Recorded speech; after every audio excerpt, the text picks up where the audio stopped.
So for our NBA communications plan, we chose Frank Kaminsky as our client. I'm Sean Franz. I'm Drew Barker. I'm Justin Clemson. I'm Jesse Longest. Okay, so some of our communication objectives were to drive the most positive discussion. So what we wanted to do was hold a number of events in the surrounding Charlotte area to just generate as much local and as well as national coverage and publicity. And we wanted to do this through a number of stages. First, we wanted to develop Mr. Kaminsky as a fan favorite in the Charlotte Hornets market. And what we believe this will lead to a faster rise to stardom for him, as well as develop a greater want for special appearance requests, whether these are at special events or just taking trips to like the local hospital to meet and greet kids. Secondly, we wanted to generate as much regional excitement and regional buzz through these appearances. And we'll talk about these more later in the presentation, but we have a Fort Bragg military visit trip, as well as hospital visits to greet kids that are in the hospitals. And lastly, we want to make Mr. Kaminsky the most talked about rookie by emphasizing his personality and partnering with select companies that will really target the same market. And what we wanted to do was to create a celebrity.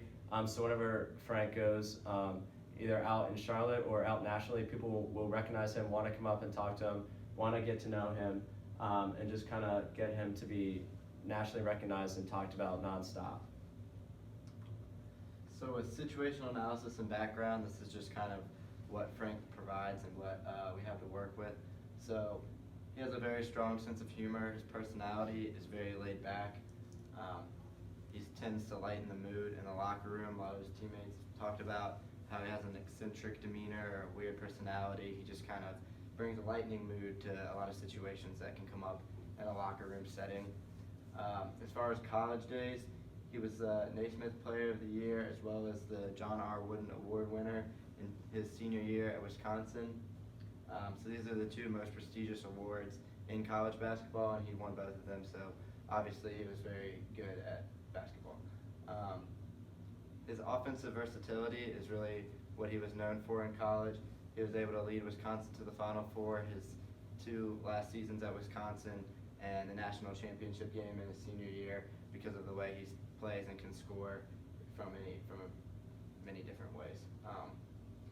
So with his campaign, we want to start right after the draft and continue all the way through the year to the next draft. We're kind of breaking this down with short-term and long-term by having it from draft to the All-Star break, and then from there on to the rest of the year to the next draft would be the two segments we divided into.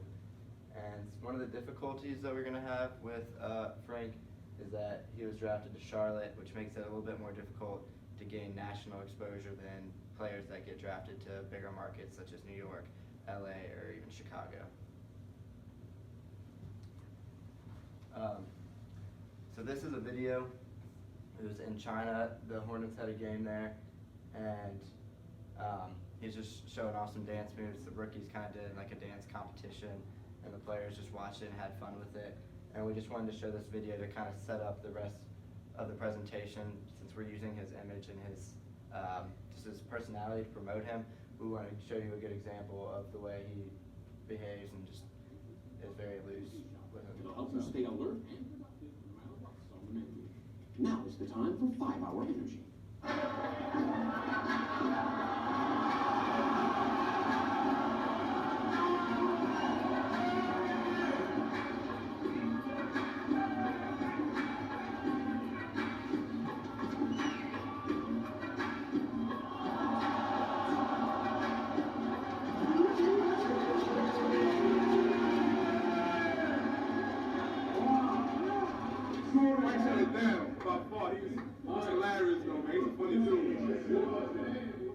So as you can see, his teammates love this.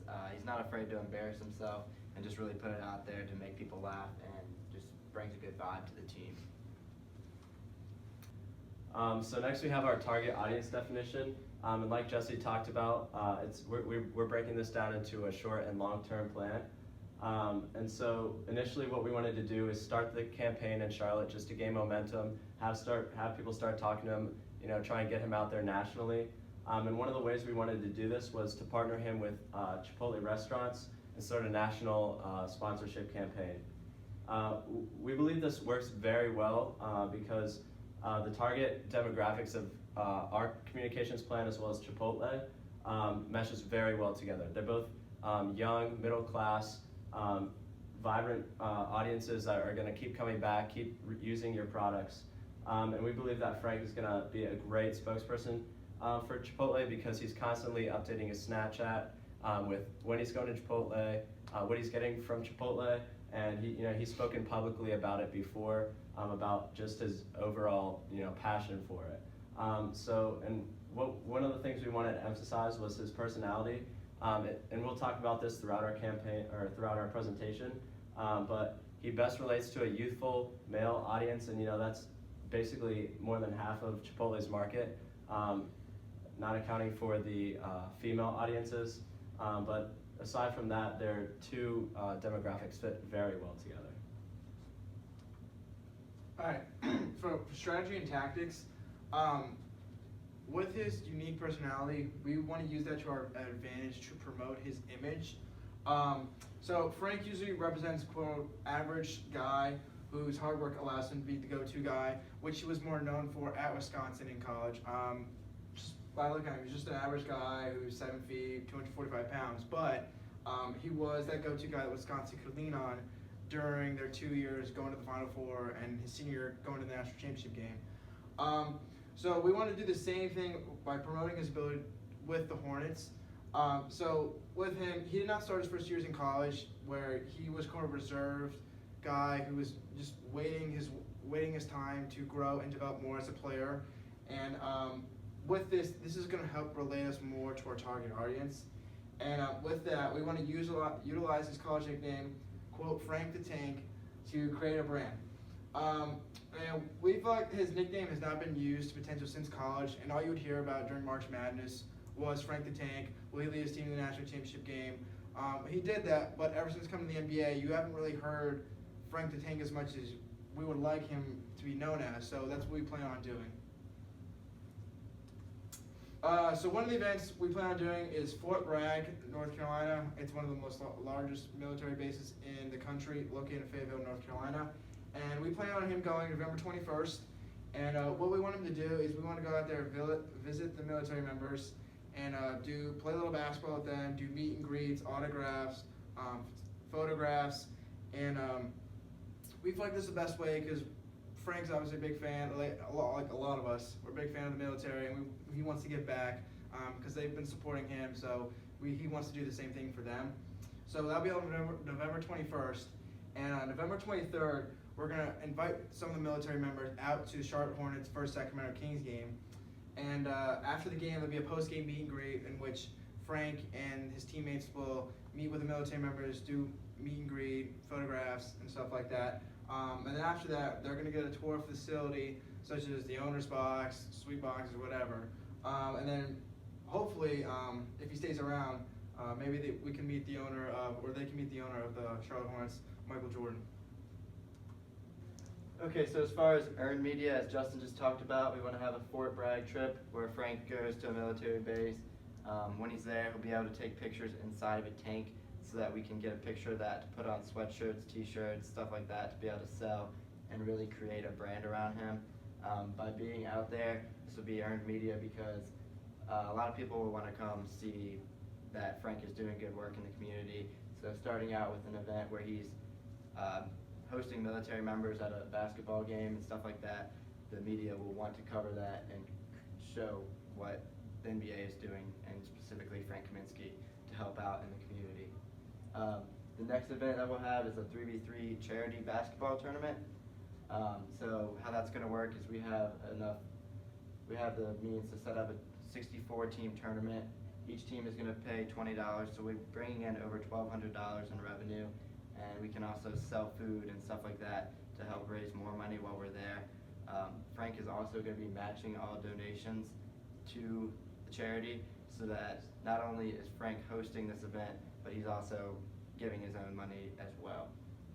All proceeds from the event will go to a charity Foundation Angels in Need. It's a charity based in Charlotte, North Carolina that benefits kids with special needs. The third event we want to have is Frank going to Thomasboro Elementary School where he will read to first graders. He'll also have the opportunity to go to the recess and play basketball with them and just hang out with them. We'll also be giving out Charlotte Hornets gear at that event so that we can really spread the Hornets organization. These kids will be bringing this stuff home to their parents, and just everybody will see Charlotte, and that way kids at a young age will be getting into the Charlotte, not only become Charlotte fans, but also Frank Kaminsky is something that they can remember he came to their school. Hemby Children's Hospital is another visit we want to have Frank do. We wanted to make sure that we could partner this with Carolina Panthers linebacker Luke Kuechly. They both have similar kind of target audiences, reach a similar crowd, so we wanted to bring them together to bring two Charlotte organizations together and really bring the city and the state of Carolina in unison. Yeah, and going off of what Jesse said, all of these are great opportunities, especially the 3v3 elementary school and then the Hemby hospital visit. They're great opportunities for people driving by or coming into the school to take pictures of Frank Kaminsky with their kids if it's elementary school and putting them on Facebook. Then there'll be people sharing that. And with the 3v3 tournament, it's going to be outside at a park. So anybody can just drive by, they'll see Frank Kaminsky, put it on their Snapchat story, put it on Twitter. And those are just great ways to share what Frank Kaminsky is doing, and then it'll just keep get that train going of social media conversation about Frank Kaminsky. So Frank Kaminsky has a bunch of owned media platforms already, which helps us a lot. The first is he has his own website right out of college. Him and his friends put together a website that talks about his life story, his bio, his philanthropy events, and then breaking news on how he's doing in the NBA. His philanthropy events post an article along with a bunch of pictures about the events he did, which will be perfect for the Fort Bragg, the elementary school, and the 3v3 basketball tournaments, because it really shows that he's involved in the community and that he cares about stuff other than basketball. Breaking news talks about what his teammates are saying about him, what people are saying about him, how he's doing in the games, stuff like that. Another very important owned media platform that he has is a radio show. Him and Stanley Johnson are co-featured hosts on Year One radio show on XM Radio 86. This is big because they get to talk about, especially Kaminsky, gets to talk about how he's doing in the NBA and then how he is adapting to his new lifestyle. So we plan on having him set apart 15 minutes each time he's on every Thursday at 7 p.m. where he doesn't have a game, to answer phone calls or tweets from fans, showing that he can talk to them and relate and really be personable with them.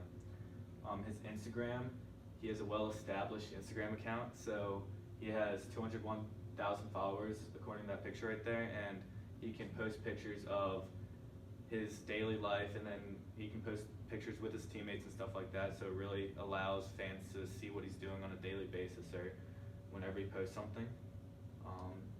He also has a Snapchat. He uses Snapchat very often to post pictures of his dog or going to Chipotle and stuff like that.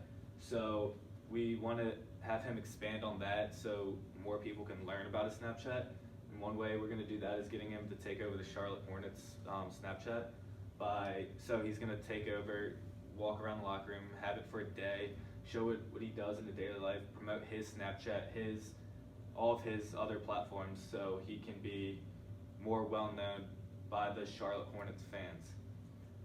His Twitter, he is one of the highest following bases of all the NBA rookies, and he is very personable on Twitter. On this picture right here, it says that he's a two-time intramural dodgeball champion, and he answers tweets about if he lifts with him eating sushi rolls. So it's very personal response to the fans. That's something that's big because a lot of people in our target range, young kids, young adults, use Twitter to get information or to talk to athletes and stuff like that. So the fact that he's personal but on there is really helpful. And then Vine, and at Wisconsin, he was very big on Vine. He would post videos of him pranking or making fun of his teammates, or posting other stuff that people really would laugh about. It shows his sense of humor. So we want to bring that back so he can show 6-second videos of pranking Kimball Walker, people like that. And then we also have paid media. This is just a bunch of advertisements. The main ones were Speed Stick. So on ESPN.com, we bought a banner spot at the top of the page. So it shows him in his Hornets uniform with Speed Stick products surrounding him. So the first thing that people see when they go on ESPN.com will be his face, because whenever somebody's on the internet and they want to find something out about sports centers, the first thing they're going to find.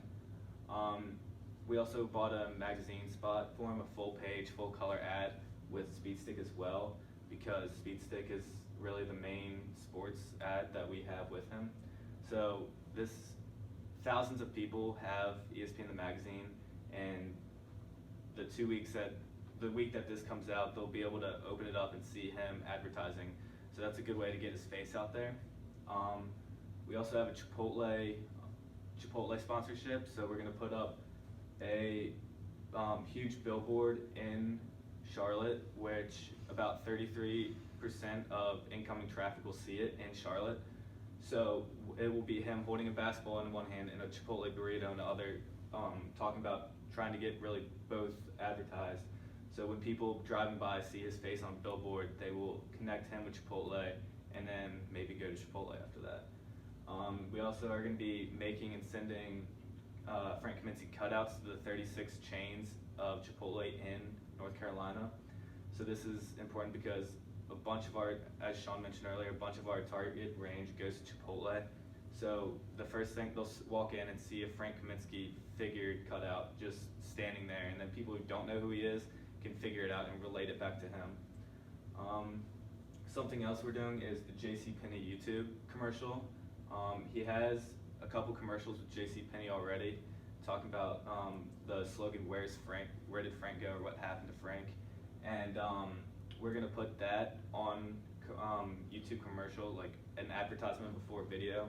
We're gonna focus it on the NBA rookies YouTube videos. So whenever somebody searches for rookie, his face and his advertisement will show up right before them, so they'll always see a little bit of Frank Kaminsky. And this is just our table of events for our communications plan in chronological order. Some of the things that we didn't talk about in our presentation are the Sports Nation appearance on December 29th. That's when they're going to be out in LA already. They have a 3 or 4 game road trip out there with the Clippers and the Lakers. And that's going to be, it's kind of like a tentative thing, you know, like we can't force Sports Nation to put Mr. Kaminsky on the show. But after, you know, our previous events and showing, like highlighting his personality, that he's a very lighthearted guy, you know, down to have fun, we believe that it's something that would be in the works with ESPN. You know, it's the nature of the show is just a lighthearted conversation about sports, you know, amidst jokes. So we believe that fits Mr. Kaminsky's personality very well. And then the second thing, on July 13th, towards the bottom, is an NBA-sponsored lip sync battle. This is another tentative event because we can't, similar to Sports Nation, we can't force the NBA to do this, but it's something that lip sync battles are very hot right now. There's a TV show about it. They were on Jimmy Fallon, and I believe he was the one that started those. So that's very hot. So we believe if we can get Mr. Kaminsky into that with among other NBA rookies or, you know, veterans, that's gonna, you know, tie into both markets of the NBA and people that watch that show. So that's just some more great publicity for Mr. Kaminsky. Yeah. So overall, Mr. Kaminsky gave us $500,000 to get him as the most well-known rookie athlete. We spent about $270,000 of that, which will be located in our budget in our notebook. Thank you very much. That's all. How was that? Oh, that was good. Pretty good. 22 I minutes. think we all had a few things that we started saying, like, All right, well let's watch this. Oh, 10%. Let's not watch this. No, we're definitely watching. I do. Can we plug this into here? Can we get an aux cord or an HDMI? No, we can't.